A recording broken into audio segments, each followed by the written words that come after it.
Welcome back to Office Hours with Dr. Clark. So, this session will be dealing with conformations. So, we're going to look at Newman projections, conformations.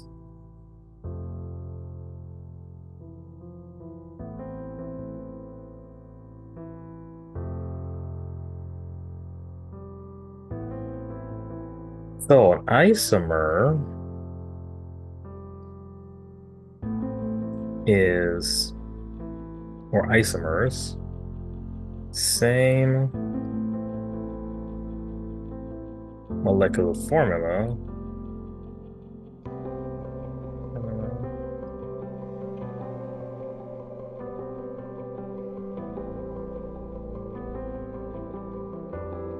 different structural arrangements.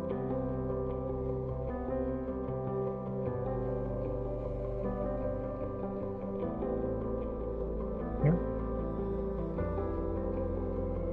So, for example, we have C2H6O, two different ways to represent this molecule. And these are two different molecules. With conformers,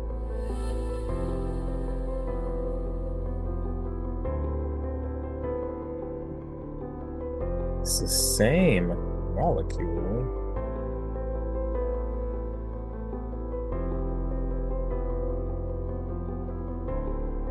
but different shapes. Different shapes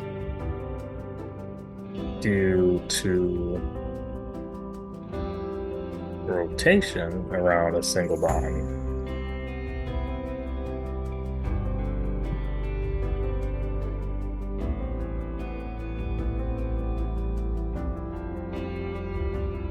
So for example, if we look at butane,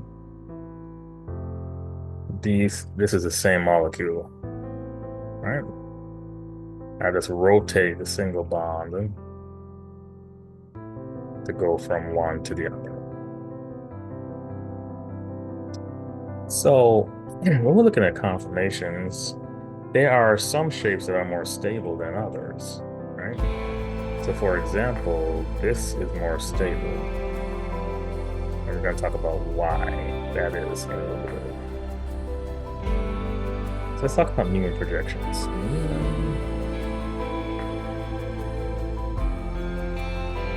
Newman projections. So Newman projections allows us to look at different conformations looking through the axis of the carbon-carbon bond. So for example, if I have ethane,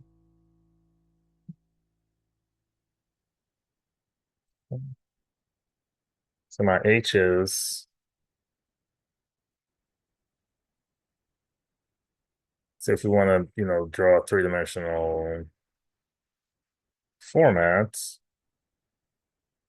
we draw a wedge, H is coming out, dash H is going in, and then you have two bonds in the plane. So two in the plane of the screen or your paper. So if I look down the axis of this, I will draw it like this. Right, so I'll draw a circle. And then I draw the H, that's the wedge. That's going to be going to the right. The H as the dash is going to the left.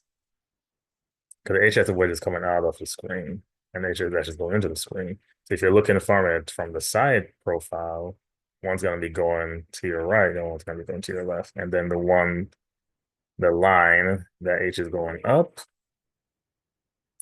And then in the back, there's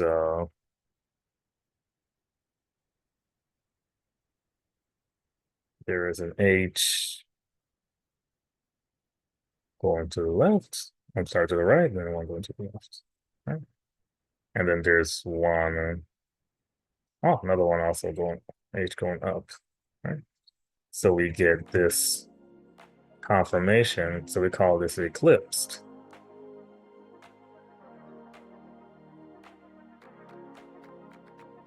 The eclipse conformation of ethane.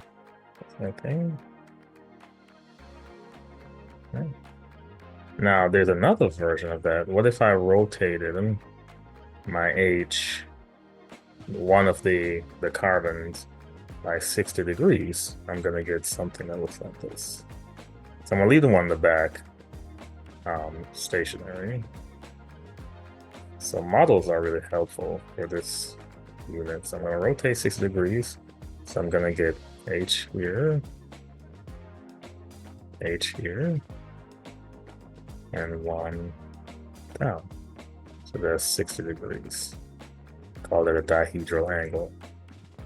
So dihedral, here we're looking at the angle between the H's. They're not bonded to the same carbon, they're bonded to adjacent carbons, meaning carbons that are right next to each other.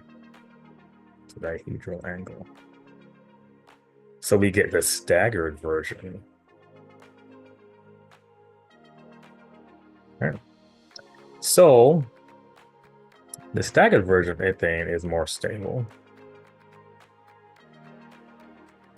The reason being, with the eclipse,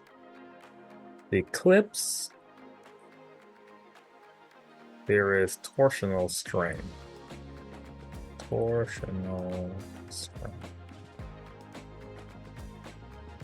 So that torsional strain is due to bonds being aligned, resulting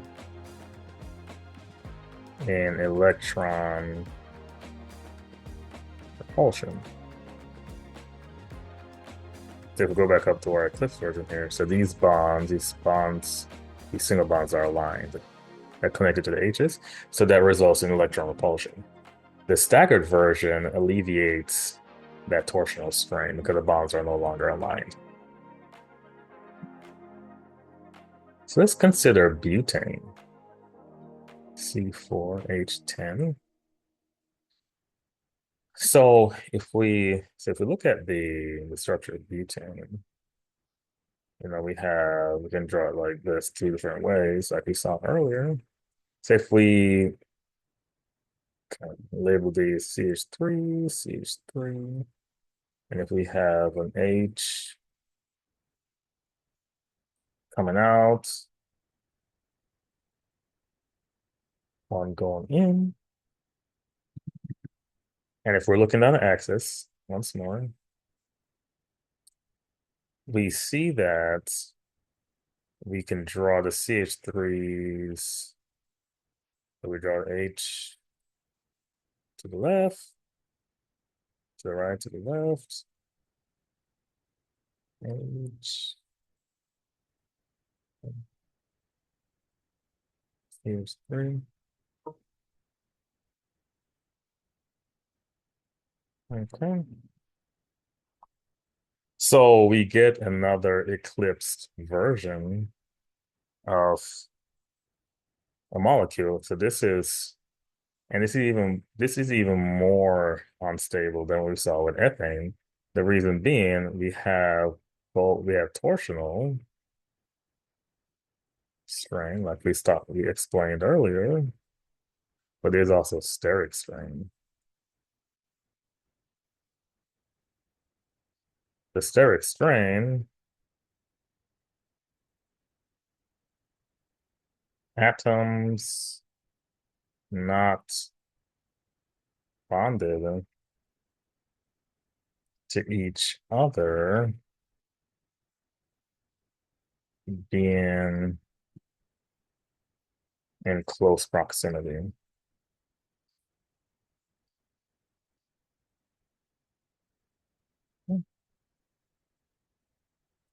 So you have the torsional strain from the eclipse bonds, but also these hydrogens are dangerously close to each other.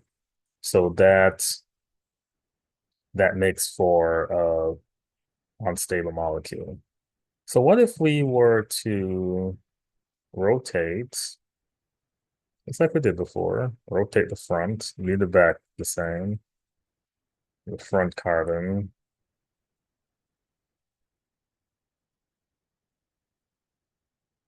We will get CH3, H, and H. So we call that staggered. Or so that's the staggered, like we saw with ethane, but there's a specific name for this one. It's called gauche. So the torsional strain is alleviated. There's still some steric because these hydrogens are still not as close as the eclipse, but still close enough for there to be a little steric strain. Yeah, so no torsional,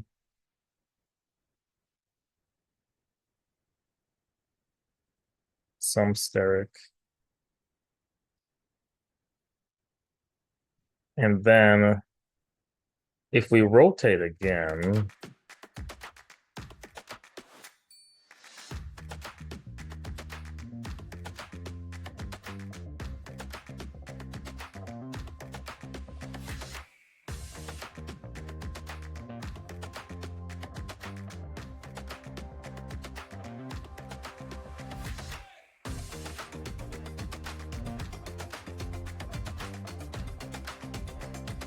we'll get another eclipse.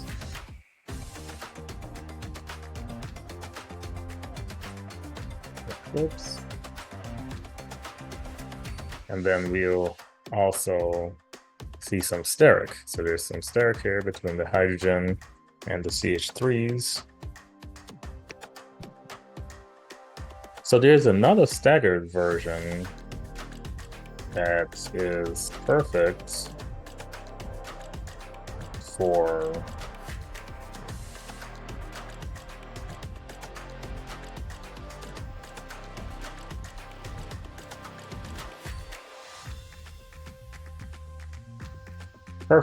the butane. It's called an anti.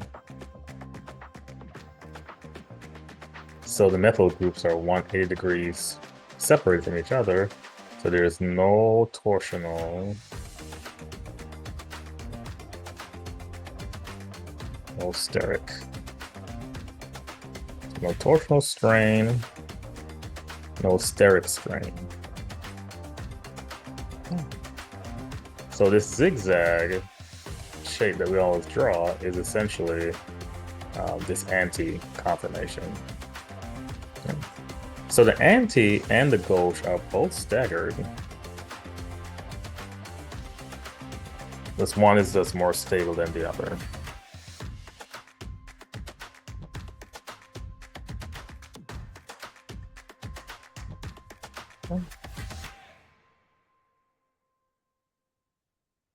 So let's draw a Newman projection for this another molecule.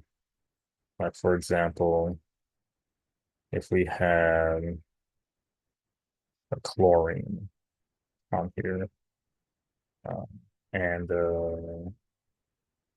let's say a methyl on top there, and we were looking down this axis, right? So the thing about bond line project structures is the hydrogens are never filled in unless they're connected to some non-carbon atom. So you have to understand what your hydrogens are doing. Are they in the plane of the paper, or are they a wedge? Are they dashed? Now this methyl is a dash. So this carbon has a hydrogen that's just not drawn. So, and it has to be a wedge. So I'm gonna draw them and I'm gonna draw a methyl in too. So I'm gonna draw all my methyls in and any other hydrogens. So now what do you think? So there's a hydrogen on this carbon as well, right? Because the carbon needs 4 bonds. So what do you think this hydrogen is doing? Is it coming, going out or going in? Since the chlorine is a wedge, it's going out, the hydrogen has to be going in. Right? So we're looking down the axis here, and then we're just gonna translate that. So I'll always draw my circle first. And then I'm looking, so the metal is going down, the H is going to my right. The CH3 is going to my left. And you see how I draw my CH3? Same time I'm connecting the CH3s, typically on the left side. Also, you're drawing on the left side of a molecule. You connect to the C, and then you want to show that the H's are connected to the C, right? So that's why we draw it like that. And then the back, the CH3 is coming up, and then the Cl is going where? Right or left? To the right, because a wedge. And then the hydrogen is going to the left because it's a dash. And that's how I would translate this into a Newman projection. So then I could see now, okay, is this eclipse? Is it staggered? Let me draw my CH3 down here. So the CH3s are anti from each other, so that's good. But then there's CH3 here, there's a chlorine here. So the molecule is definitely not, it's a little more stable than it could be, right, as drawn here. Because if I had made all these groups eclipse, then it'd be very unstable. Hmm. So that's how we handle Newman projections. All right. Join us next time for Office Hours with Dr. Clark.